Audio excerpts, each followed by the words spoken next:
गोविंद हरे मुरारे, हे नाथ नारायण वासुदेव।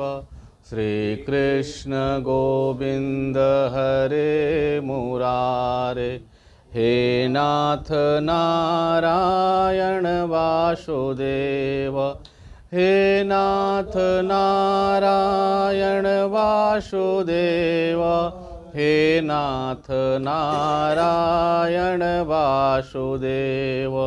श्री कृष्ण गोविंद हरे मुरारे, हे नाथ नारायण वासुदेव।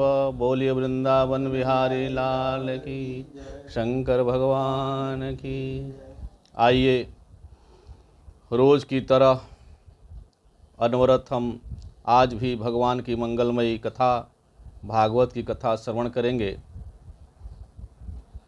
नारद जी शनकादिक ऋषियों से पूछते हैं कि महाराज, इस कथा को सुनकर कोई पापी भी क्या पवित्र हुआ है? और यही बात परीक्षित जी सुखदेव जी महाराज से पूछते हैं कि महाराज, इस कथा को श्रवण करने से कोई पापी भी तरा है? ये मानवा पापकृतस्तु सर्वदा सदा दुराचार रता विमार्गगा, क्रोधाग्निदग्धाः कुटिलाश्च कामिनः, सप्ताह यज्ञेन कलौ पुनन्ति ते। करे क्रोधाग्निदग्धा, जो हमेशा क्रोध रूपी अग्नि में जलता रहता है, जो कामी है, जो क्रोधी है, जो कुटिल है, क्या ऐसा व्यक्ति भी सप्ताह यज्ञ के श्रवण करने से उसकी मुक्ति हो गई, होती है? सनकादिक ऋषि कहते हैं कि एक तुंगभद्र नदी के तट पर एक गांव है। उस गांव का नाम है उत्तम ग्राम। तुंगभद्र नदी के तट पर एक गांव है और उस गांव में एक यस्मार्थ मार्गीय ब्राह्मण रहता है जो त्रिकाल संध्या करता है और कर्मकांड कराता है। तो यत्र वर्णाः स्वधर्मेण सत्य सत्य कर्म तत्परा, और उस गांव में अपने अपने वर्ण धर्म को मानने वाले सभी तत्पर रहने वाले व्यक्ति हैं। सभी लोग अपने वर्णाश्रम में बरतते हैं, सत्कर्म में बरतते हैं। लेकिन उस आत्मदेव ब्राह्मण की जो पत्नी है वो बड़ी कर्कशा है, झगड़ालू टाइप की है। लोक वार्ता क्रूरा प्रायशो बहुजल्पिका, इधर उधर की बात करने में उसे बड़ा आनंद आता है और बहुत बढ़ा चढ़ा के बात बोलती है लोगों से। शूरा च गृह कार्येषु कृपणा कलह प्रिया, घर के कार्य करने में बहुत कुशल है। शूरा च गृह कृतेषु, घर के कार्य करने में बड़ी कुशल है, दिन रात घर की काम को करती रहती है। लेकिन कलह प्रिया, उसे कलह ही प्रिय है। वो दिन रात किसी न किसी से झगड़ते रहती है। पति देव कहीं पूजा कराने के लिए गए हैं, पूजा करा के आ रहे हैं, तब तक पता लग रहा है कि महाराज किसी बगल वाली से तो झगड़ा कर रही है। स्वभाव ही झगड़ालू है। एक बात है कि ब्राह्मण देवता का कोई संतान नहीं है। ब्राह्मण देवता का एक भी पुत्र या पुत्री नहीं है। इस बात से ब्राह्मण देवता बड़ी दुखी रहते हैं। एक दिन ब्राह्मण देवता के मन में आया कि जिसके घर में पुत्र नहीं उसका जीवन व्यर्थ है। जिसके घर में पुत्र नहीं उसका जीवन व्यर्थ है। अपुत्रस्य गतिर्नास्ति, जिसके पुत्र नहीं है उसकी सद्गति नहीं होती है, ऐसी धारणा है ब्राह्मण देवता के मन में। जिसके पुत्र नहीं है उसकी सद्गति नहीं होती। पिंडदान कौन देगा, तर्पण यज्ञ कौन करेगा? तो एकदा सद्विजो दुखाद गिरम तय कत्वा बनम गतः, एक बाद ब्राह्मण देवता अपने घर का परित्याग करके वन में चले गए और वन में जा करके एक सरोवर के किनारे बैठे और अपने मृत्यु के बारे में विचार कर रहे हैं कि अब जीना, इस शरीर का रहना व्यर्थ है। क्या? एक ही दुख है, धन दौलत ब्राह्मण देवता को बहुत सुंदर है, बहुत ज़्यादा है, घर भी बहुत सुंदर है, गृहस्थी अच्छी है, पत्नी है, लेकिन एक दुख है कि उन्हें पुत्र नहीं है। इस पुत्र के चलते सोचते हैं कि मैं अपने शरीर का प्राणांत कर दूं। तब तक उसी सरोवर के किनारे एक सन्यासी आए और सन्यासी देखते हैं कि ब्राह्मण देवता बड़े उदास हैं। तो ब्राह्मण देवता से सन्यासी ने कहा कि आप क्यों रो रहे हैं, आप क्यों उदास बैठे हैं? कथम रोदिसी विप्रः तम का ते चिंता बलियसी। आपको कौन सी चिंता सता रही है? आप क्यों रो रहे हैं, आप क्यों उदास हैं? वो कारण हमें बताइए। सन्यासी ने कहा, वो कारण हमें बताइए। ब्राह्मण देवता फूट फूट कर रोने लगे, सन्यासी के चरणों में गिर पड़े, बोले महाराज, हमें सब सुख है, किसी चीज की कमी नहीं है, धन की कमी, दौलत की कमी नहीं है, पत्नी भी है, खेत खलिहान भी है, बस एक कमी है, हमें पुत्र नहीं है। हम जो वृक्ष लगाते हैं वो वृक्ष भी बांझ हो जाता है। मैं जो वृक्ष लगाता हूं वो वृक्ष फलता नहीं है। मैं गैया भी रखता हूं तो गैया भी बांझ हो जाती है, वो गैया दूध नहीं देती। अथवा मैं घर में कोई फल लाकर रखता हूं तो वो फल सड़ जाते हैं, बहुत जल्दी सड़ जाते हैं। मेरा पूर्व जन्म का भाग्य बड़ा खराब है, इसलिए मुझे पुत्र रत्न भी प्राप्त नहीं हुआ है और मैं पुत्र के दुख से दुखी हूं। सन्यासी हंसे, उन्होंने कहा कि बड़ा सुंदर। मुंच ज्ञानम प्रजारूपम बलिष्ठा कर्मणो गति विवेकम तु समासाध्य त्यज संसार वासनाम। कहते बहुत अच्छा है। मुंच ज्ञानम प्रजारूपम, आपके अंदर जो पुत्र के रूप में अज्ञान बैठ गया है। अज्ञान कैसे बैठा? ब्राह्मण के अंदर पुत्र के रूप में, कि मुझे पुत्र नहीं है इसलिए दुख है, मुझे पुत्र नहीं है इसलिए दुख है। सब सुख है लेकिन पुत्र नहीं है। तो प्रजा के रूप में, पुत्र के रूप में जो आपके अंदर अज्ञान बैठ गया है, इस अज्ञान का परित्याग कीजिए।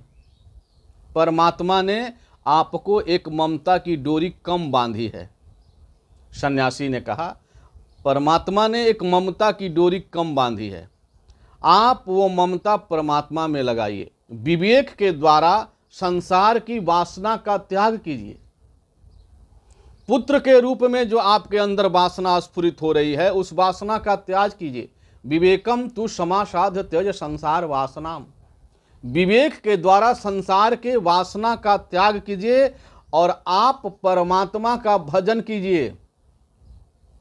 म्रे मुंचादम कुटुंबाशाम सन्यासे सर्वथा सुखम। कह रहे हैं सन्यासी देवता कि आपको कुटुंब के रूप के में जो मोह सता रहा है, आपको कुटुंब के रूप में जो मोह सता रहा है, उस मोह का त्याग करके आप परमात्मा का भजन कीजिए, क्योंकि सन्यासे सर्वथा सुखम। सन्यास में ही सबसे ज्यादा सुख है।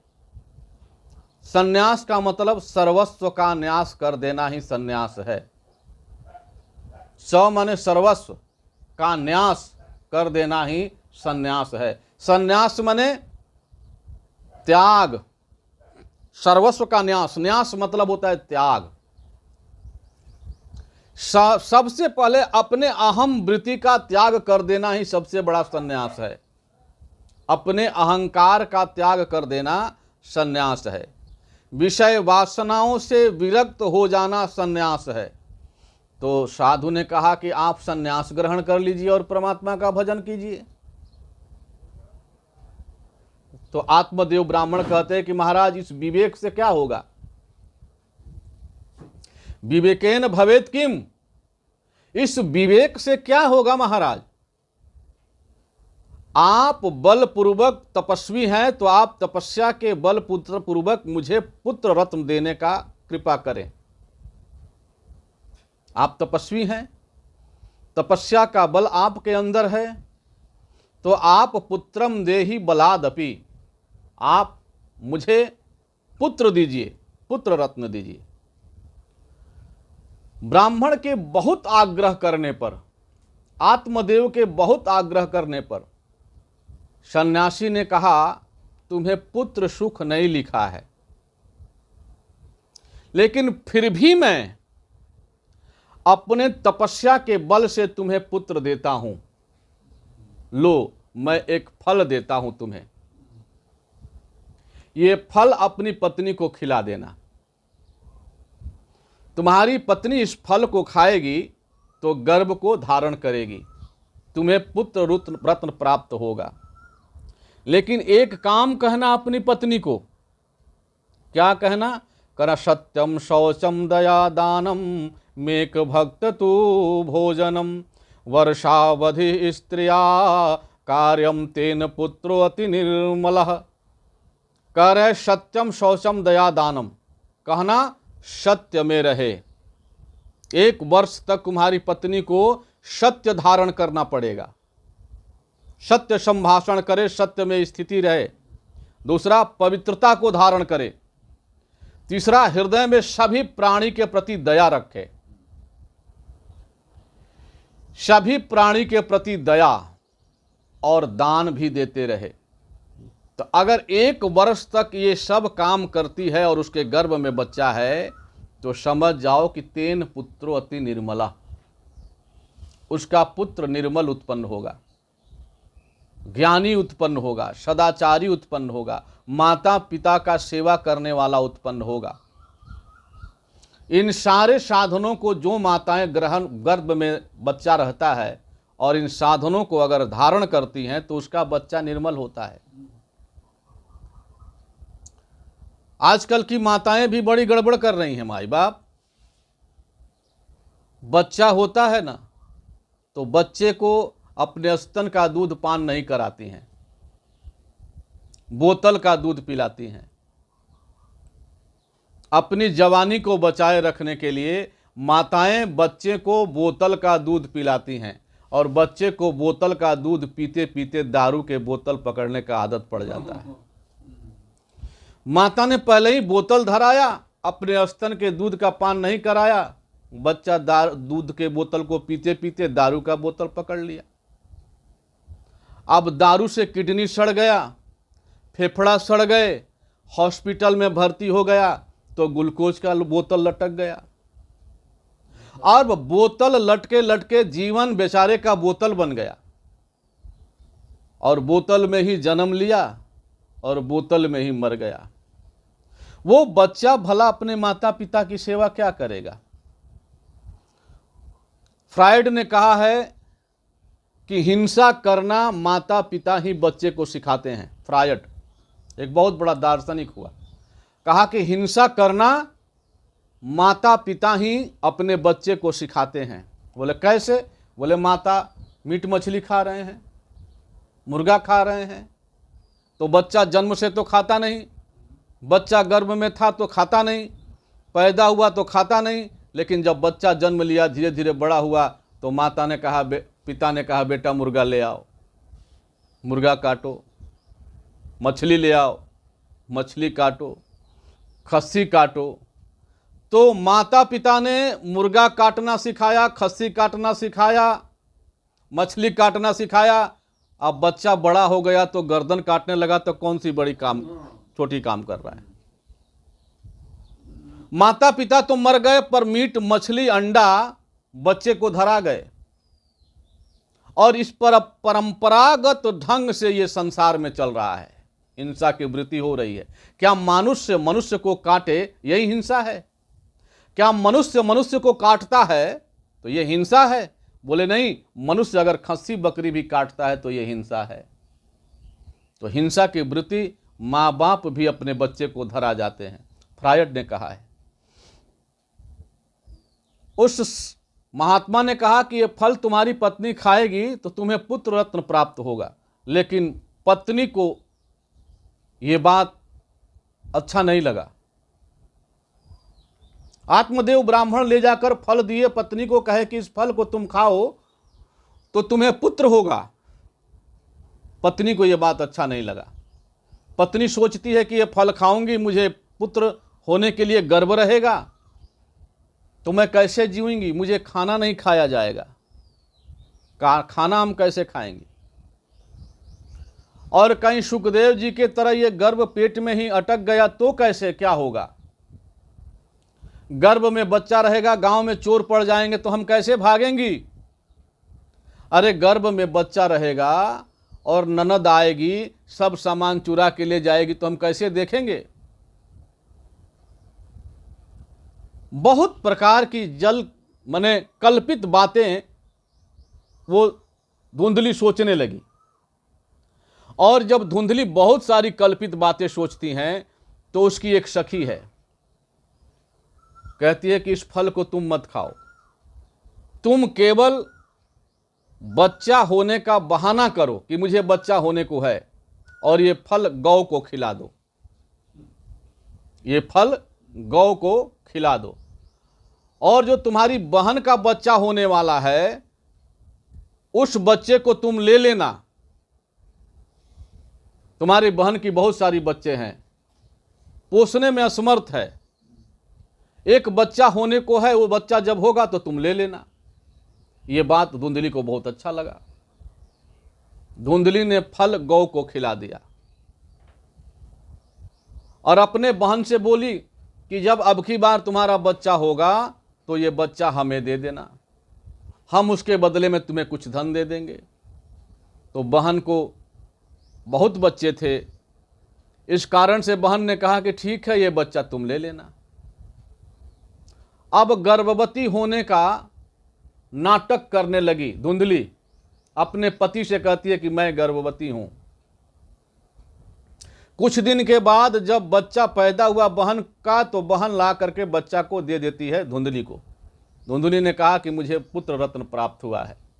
आत्मदेव ब्राह्मण से कहती है मुझे पुत्र हुआ है। आत्मदेव ब्राह्मण बड़ा प्रसन्न हुए,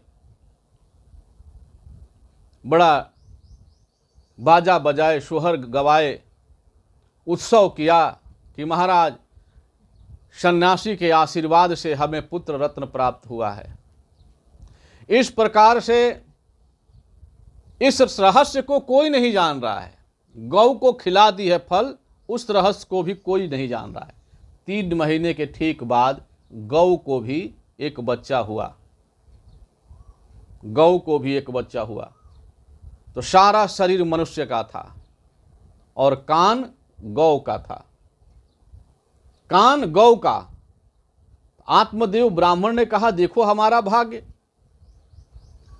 अरे हमारे पत्नी को भी बच्चा नहीं हो रहा था, हमारी गैया भी बांझ पड़ी थी, और जब हुआ तो दोनों को हुआ। हमारी पत्नी को भी बच्चा हुआ और हमारी गैया ने भी बच्चा दिया, और वो गैया मनुष्याकार दिया, मनुष्य के जैसा बच्चा दिया, और अद्भुत बालक है ये। इसके कान गौ के समान हैं। तो नामकरण संस्कार इसका किया जाए। तो अपने पुत्र का नाम आत्मदेव ब्रह्मदेव रखना चाहते थे कि मेरा नाम आत्मदेव है तो मेरे पुत्र का नाम ब्रह्मदेव होगा।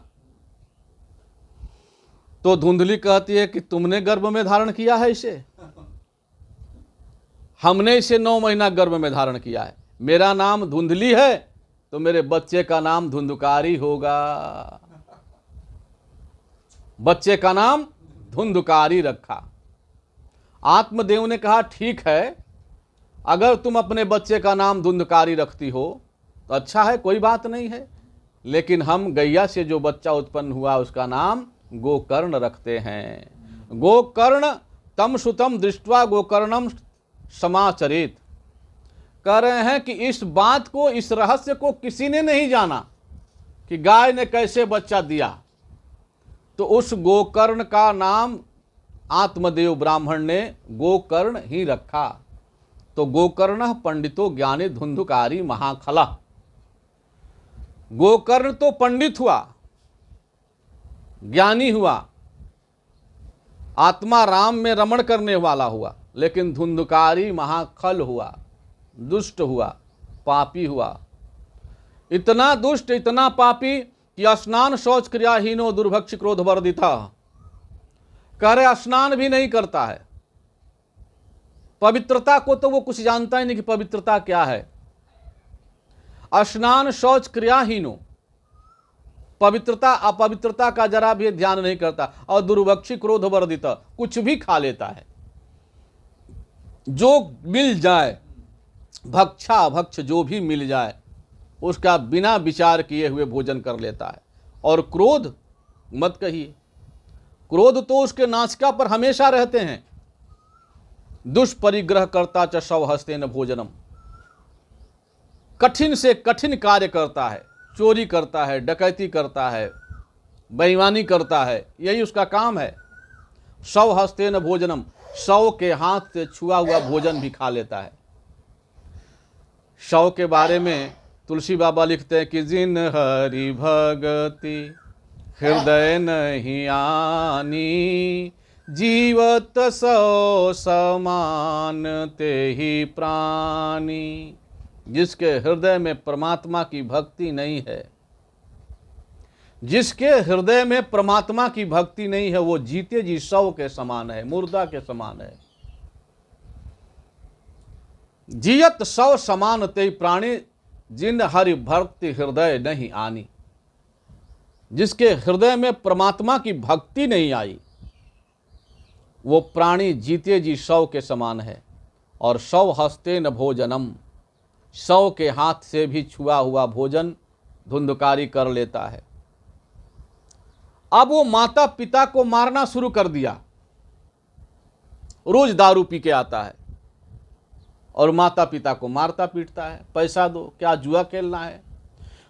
जुआ खेलना, वेश्यावृत्ति करना उसकी आदत हो गई। जो भी पैसा कौड़ी था सब खत्म हो गया उसके जुआ में, वेश्यावृत्ति में। सब कुछ बिक गया घर का। आत्मदेव को बड़ा दुख हुआ। आत्मदेव ब्राह्मण कहते हैं, बंधत्यम तुम समिच्चिन्नम कुपुत्रो दुखदायक। कह रहे हैं कि इसकी मां का तो बांझ रहना ही अच्छा था, भले बांझ थी, पुत्र का एक दुख था, परंतु कुपुत्रो दुखदायक। यदि कुपुत्र जन्म ले ले तो हर क्षण दुख देता है। अगर जीवन में कुपुत्र ने जन्म ले लिया तो वो क्षण क्षण दुख देता है। इससे अच्छा था कि इसकी माता बांझ ही रहती। को तिष्ठामि को गच्छामि को मैं दुखम वयपोहित। अब मैं कहां जाऊं? आत्मदेव ब्राह्मण सोचते हैं, अब हम कहां जाएं, कहां भागें, किसके यहां रहें, अपना दुख किसको सुनाएं, कौन सुनेगा हमारा दुख? यह सोच करके आत्मदेव ब्राह्मण बड़े चिंतित हैं। ठीक उसी समय गोकर्ण जी का आगमन होता है। गोकर्ण जी बड़े हो गए हैं, धुंधकारी भी बड़ा हो गया है। गोकर्ण जी तीर्थाटन करते रहते हैं, तीर्थों में भ्रमण करके तपस्या करते रहते हैं। तो गोकर्ण जी घूमते घामते पिता के पास आए, और जब पिता के पास आए तो पिता ने अपना दुख गोकर्ण जी को श्रवण कराया, अपना दुख गोकर्ण जी को सुनाया। बेटा बड़ी दुख है हमें। क्या दुख है पिताजी? बोले पुत्र बात नहीं मानता, बेटा बात नहीं मानता, चोरी करता है, डकैती करता है, बेईमानी करता है, वेश्यावृत्ति करता है, शराब पीता है, कोई कुकर्म उससे बाकी नहीं है। आत्मदेव ब्राह्मण से गोकर्ण जी कहते हैं, पिताजी अभी भी आप इसी में फंसे हुए हैं। असारह खलु संसारो दुख रूपी विमोहक, ये संसार असार है। असारह खलु संसारो, ये संसार असार है। असार माने जिसमें सार तत्व नहीं है, सार माने रस। संसार रसहीन है, इसमें कोई रस नहीं है संसार में। और पिताजी आप संसार में ही रस ले रहे हैं। जब रस नहीं है तो आप रस ले रहे हैं कैसे? कुत्ते की हड्डी की तरह। जैसे कुत्ता किसी हड्डी को चूसता है और उस हड्डी में कोई रस नहीं होता, जैसे कुत्ता किसी हड्डी को चूसता है तो उस हड्डी में कोई रस नहीं होता और उस हड्डी से उसका मुंह कट जाता है, कुत्ते का मुख कट जाता है और कुत्ते के मुख से खून निकलता है। तो अपने ही निकले हुए मुख से खून को चूसता है कुत्ता, और चूस करके सोचता है कि इस हड्डी से निकले हुए खून को मैं चूस रहा हूं। पिताजी आप भी इस असार संसार से इसी प्रकार रस लेने का प्रयास कर रहे हैं। इस संसार में रस नहीं है। सारह नास्ति यस्मिन संसारः, जिसमें रस नहीं है उसे संसार कहते हैं, असार है। संसर्गः संसारः, जितना संसर्ग हमारा बढ़ा उतना संसार बढ़ता गया। माता से संसर्ग हुआ, पिता से संसर्ग हुआ तो भाई बहन नहीं थे, तब तक भाई बहन हो गए तो भाई बहन से संसर्ग हुआ, तब तक बड़े हुए तो विवाह हो गया, पत्नी से संसर्ग हो गया, तब तक विवाह होने के बाद बच्चे हो गए, बच्चे से संसर्ग हो गया, बच्चे के बाद बच्चे के बच्चे हो गए तो नाती पोता से संसर्ग हो गया। जितना संसर्ग हमारा बढ़ा, हित हो गए, मित्र हो गए, संगतिया हो गए, तो जितना हमारा संसर्ग बढ़ा हमारा संसार उतना बढ़ता गया। पिताजी संसर्ग संसार, संसर्ग ही संसार है। संसर्ग मिट जाए संसार मिट जाएगा। संसरणम संसार, संसरणम संसार, जो सरक रहा है, दिन दिन सरक रहा है, जो पकड़ में नहीं आ रहा है, जो पकड़ने का हम प्रयास कर रहे हैं पर परछाई के तरफ पकड़ में नहीं आ रहा है, वो संसार है। पकड़ में तो किसी के नहीं आ रहा है ये संसार, लेकिन पकड़ने का प्रयास सभी कर रहे हैं। तो असारा खलु संसारो दुख रूपी विमोह का, ये दुख रूप है पिताजी। गोकर्ण जी कहते हैं, पिताजी ये संसार दुख रूप है और ये मोह का कारण है। मोह का परित्याग कर दीजिए। सुतः कस्य, कहां सुत है? पुत्र कहां है? धनम कस्य, कहां है धन? आप तो बड़ी धनवान थे, तो धन तो अब है नहीं, दिखाई नहीं देता, सारा धन पुत्र ने नष्ट कर दिया। तो सुतः कस्य धनम कस्य स्नेहवान ज्वलते निशम, ये धन कहाँ है, ये पुत्र कहाँ है? इस पुत्र के मोह का परित्याग कर दीजिए, धन के मोह का परित्याग कर दीजिए और स्नेहवान पुरुष के तरह एकदम ज्योति की तरह चमकते रहिए। स्नेहवान ज्वलते निशम, रात दिन जैसे ज्योति चमकती रहती है वैसे ही आप भी चमकते रहिए और उस चमकते हुए आप आत्मस्वरूप ज्योति को पहचान करके आत्मस्वरूप ज्योति से एक हो जाइए। वही आपका आत्मा, आपका अपना स्वरूप है पिताजी। ये गोकर्ण जी आत्मदेव ब्राह्मण से कहते, देह अस्थि मांस रुधिरे भीमतिम त्यजत्वम, ये देह जो है मांस रुधिर हड्डी मांस मजा आदि का 7 धातुओं का विकार है। ये देहे अस्थि मांस रुधिरे भीमतिम त्यजत्वम, ये 7 धातुओं से बने हुए 7 धातुओं का विकार, ये शरीर जो पंचभूतों से बना है, इसमें आपकी देह की मति हो गई है, देहो अहम की मति हो गई है। आप ये सोचते हैं कि मैं ही देह हूं, मैं फलाना आत्मदेव ब्राह्मण मैं हूं। वास्तव में आप आत्मदेव ब्राह्मण नहीं हैं। जाया श्रुतादि स्वदा ममताम विमुंच, आप अपने पत्नी की माया का त्याग कीजिए, पुत्र के माया का त्याग कीजिए और इस तरह से ममता का त्याग करके पश्यनीशम जगदिदम क्षणभंगुरिष्टम, इस संसार को क्षणभंगुर देखिए, इस संसार को क्षणभंगुर देखिए और वैराग राग रस को भव भक्ति निष्ठा। वैराग से युक्त हो जाइए, राग रहित हो जाइए और भक्ति युक्त होकर परमात्मा का भजन कीजिए, आपका उद्धार हो जाएगा। चौथापन आ गया और फिर भी आप माया मोह में फंसे हैं, पुत्र मोह में, पत्नी मोह में, धन मोह में, जन मोह में, गेह मोह में फंसे हैं, यह आपके दुख का कारण है। पिताजी को समझाने के बाद आत्मदेव ब्राह्मण को वैराग्य हो गया। आत्मदेव ब्राह्मण वन को चले गए, वन में चले गए। गोकर्ण जी पुनः तीर्थाटन करने के लिए चले गए।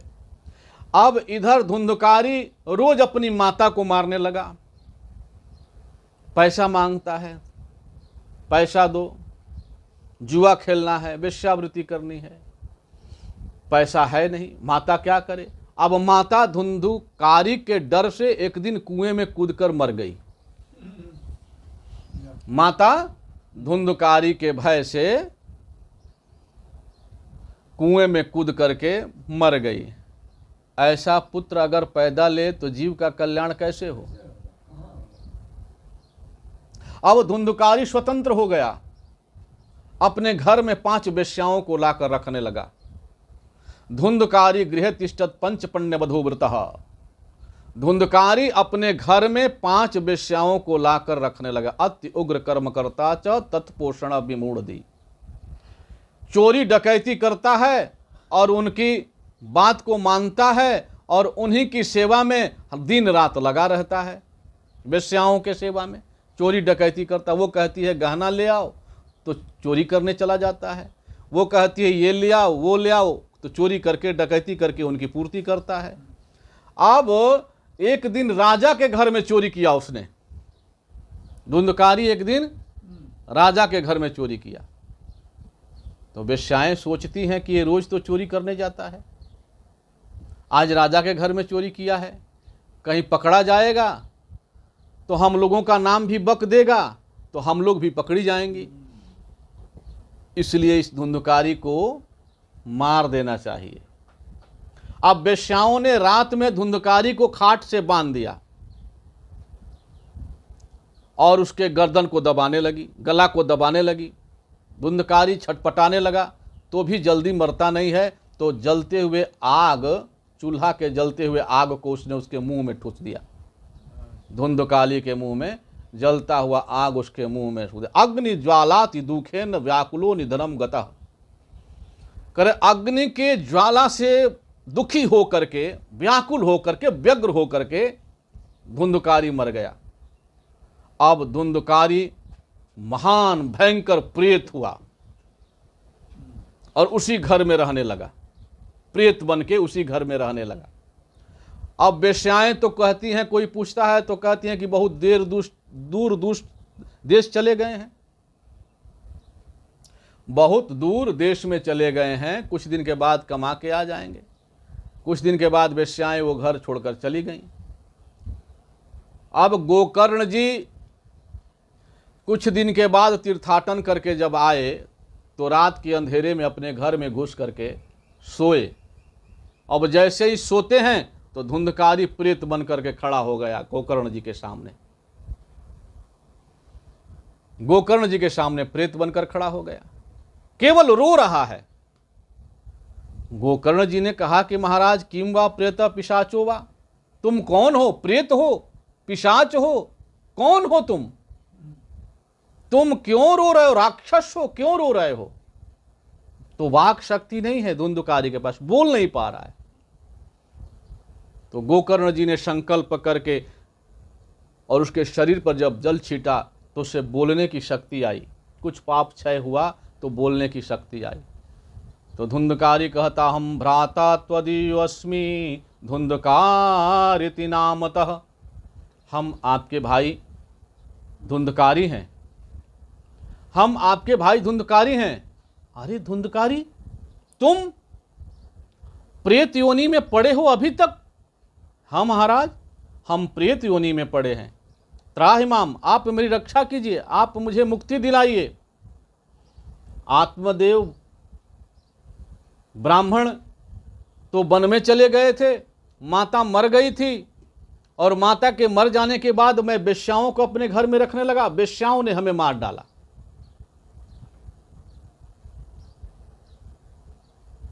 तो गोकर्ण जी कहते हैं, अरे तुम अभी तक मुक्त नहीं हुए, हम तो तुम्हारे लिए गया में पिंडा भी पार आए हैं। तो दर्थम तु गया पिंडो मया दत्तो विधानतः। हमने जब तीर्थाटन में सुना कि धुंधकारी मर गया है, तो तेरे नाम से मैं तीर्थ तीर्थ हर तीर्थ में जहां जहां गया तेरे लिए पिंडा पारते गया। यहां तक कि जब मैं गया में गया तो गया में भी विधि विधान से तेरे नाम से हमने पिंडा पारा। पिंडा पारने पर भी तेरी मुक्ति नहीं हुई, ये तो बड़ी आश्चर्य की बात है।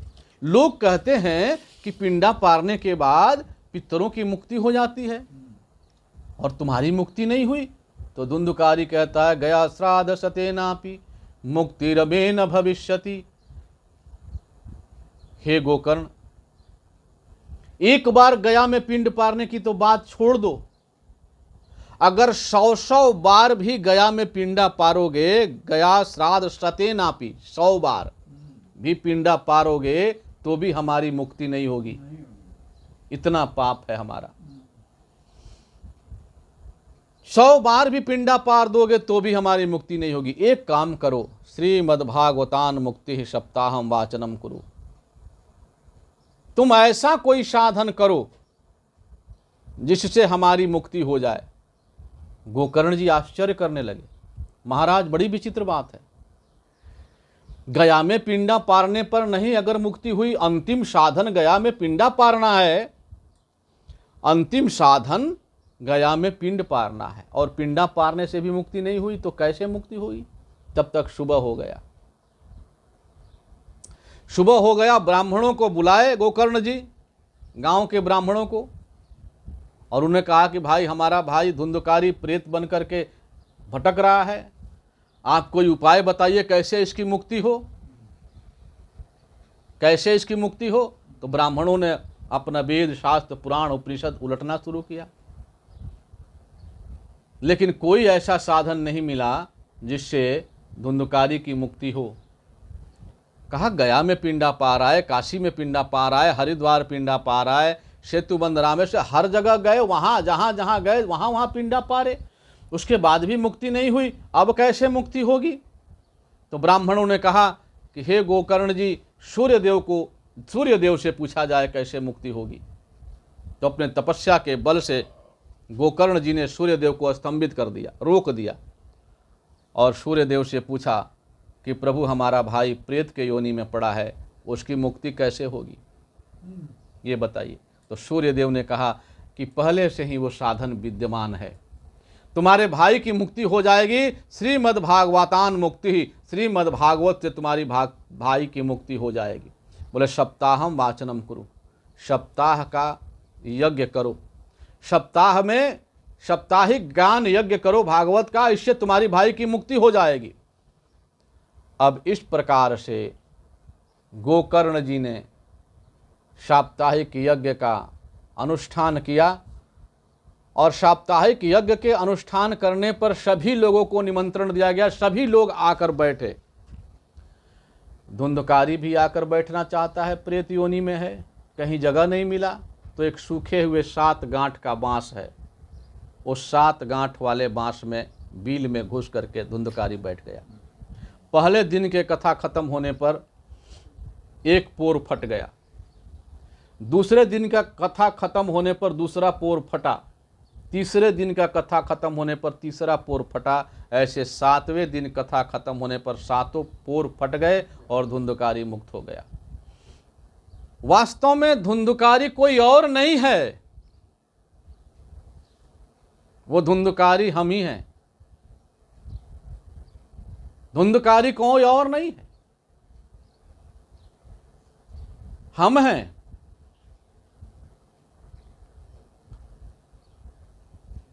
पांच वेश्याओं के साथ रमण मैं ही कर रहा हूं। ये रूप रस गंध स्पर्श आदि जो 5 विषयाएं हैं, पंच विषय, ये आंख रूप के साथ रमण कर रही है, ये कान शब्द के साथ रमण कर रहा है, ये जीभ रस के साथ रमण कर रही है, ये मुखवा वाक के साथ रमण कर रही है, ये त्वचा स्पर्श के साथ रमण कर रही है, और ये घ्राण गंध के साथ रमण कर रहा है। ये 5 विषय वासना ही 5 वेश्याएं हैं। ये 5 विषय वासना ही 5 वेश्या है, और ये 5 वेश्या के साथ जीव रमण कर रहा है, और ये 5 वेश्या ही इसे मारती हैं। एक दे हरम विषम जन्मांतर घन हर विषया। अगर कोई जहर खा ले तो उसका एक देह मर जाएगा। अगर हम जहर खा ले तो हमारा ये शरीर मर जाएगा, दूसरा शरीर नहीं मरेगा। लेकिन ये विषय वासना रूपी विष को पीने के कारण जीव के जन्म जन्मांतर, युग युगांतर और कल्प कल्पांतर से शरीर छूटते आ रहे हैं, मरते आ रहा है जी। ये 5 वेश्या मार रही हैं हमें, 5 विषय वासना। और ये 5 विषय वासना अंत में संग छोड़ देती हैं, आपको मार देती हैं और अंत में संग छोड़ देती हैं। इस प्रकार से जीव जब साधनों में साधन श्रीमद् भागवत महापुराण श्रवण करता है तो उसके वासना रूपी बांस में जीव बैठा हुआ है। जीव का बांस क्या है? प्रेत बांस में आकर बैठ गया, 7 पोर के बांस में। तो जीव का बांस क्या है? हम किस बांस में बैठे हैं? हम भी बांसे में बैठे हैं महाराज। प्रेते हव, दोसर कुछ ना हो। क्या है? बोले वासना का बांस। वासना ही बांस है, और वासना के 7 पोर के बांस में जीव बैठा हुआ है। काम, क्रोध, लोभ, ईर्ष्या, मोह, मान, मत्सर, यही 7 गांठ है। यही 7 गांठ है, और ये 7 गांठ के अंदर जीव बैठा हुआ है। सप्त ग्रंथि के बीच में जीव बैठा हुआ है। बाबा कह रहे सप्त ग्रंथि के बीच में जीव बैठा हुआ है। मणिपुर चक्र, स्वाधिष्ठान चक्र, अनाहत चक्र, आज्ञा चक्र, विशुद्धा चक्र इत्यादि जो ब्रह्मादि चक्र है, इन 7 चक्रों के बीच में भी जीव बैठा है। और एक एक चक्र एक एक दिन में फट जाएंगे श्रीमद् भागवत श्रवण करने मात्र से, और जीव की मुक्ति हो जाएगी। बोलो वृंदावन बिहारी लाल की। सुंदर रूप धारण कर लिया धुंधकारे, दिव्य रूप धरो जातस तुलसी दाम मंडितः। जैसे साक्षात परमात्मा का सारूप्य मुक्ति धुंधकारी को प्राप्त हुआ, और शरीर में पीतांबर धारण किए हुए, पीतवासा घनश्यामो मुकुटि कुंडलान्वितः, पीतांबर धारण किए हुए। और इस प्रकार से धुंधकारी तुलसी का माला, वैजंती माला और चतुर्भुज रूप धारण करके साक्षात परमात्मा का सारूप्य मुक्ति प्राप्त करके वैकुंठ धाम को चला गया। बोलिए वृंदावन बिहारी लाल की।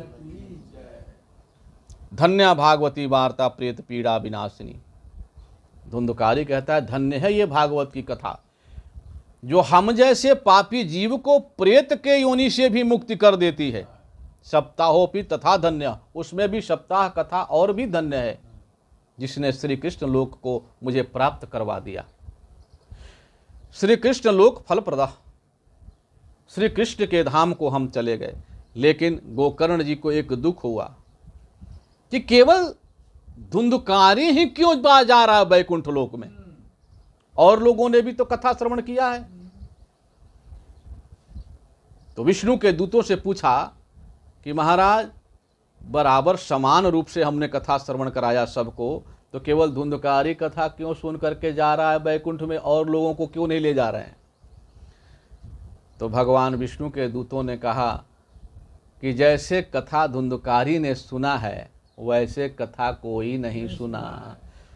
कथा कैसे सुनना चाहिए? तो लोकवितः धनागारः पुत्र चिंतां वयुदस्य च, कहते हैं संसार के चिंता का परित्याग करके, त्याग देना चाहिए संसार की चिंता, वित्त का चिंता, धन का चिंता त्याग देना चाहिए, पत्नी पुत्र का चिंता त्याग देना चाहिए और समस्त वासनाओं से अलग होके कथा चित्तः शुद्धमति, शुद्धमति करके कथा में चित्त लगानी चाहिए। और जो शुद्धमति होकर के कथा में चित्त लगाता है निश्चय ही उसे कथा फल देती है और उसकी मुक्ति होती है। बोल वृंदावन बिहारी लाल की। जैसे धुंधकारी ने कथा श्रवण किया है चित्त लगाकर, मन लगाकर, समस्त वासनाओं का त्याग करके, वैसे इन लोगों ने वासना का त्याग करके कथा श्रवण नहीं किया है। इसलिए कथा में भेद हो गया, कथा श्रवण में भेद हो गया। सुनाने में तो भेद नहीं हुआ पर कथा श्रवण में भेद हो गया, इसलिए इनकी मुक्ति नहीं हुई। आप गोकर्ण जी फिर से कथा श्रवण कराइए और इस विधि से कहिए कि ये लोग श्रवण करें। गोकर्ण जी ने फिर से दोबारा कथा किया, लोगों ने फिर से सुंदर मति और शुद्ध चित्त करके कथा श्रवण किया और सबको भगवान का वैकुंठ धाम प्राप्त हुआ। बोलो वृंदावन बिहारी लाल की। आज बस यहीं तक। अनंत कोटि ब्रह्मांड नायक असरण शरण दीनानाथ दीन बंधु अकारण करुणा वरुणालय भक्त वांछा कल्पतरु परमात्मा श्री कृष्ण चंद्र के चरण कमलों में मैं अपने प्रवचन पुष्पांजलि को समर्पित करता हूँ। श्री कृष्ण गोविंद।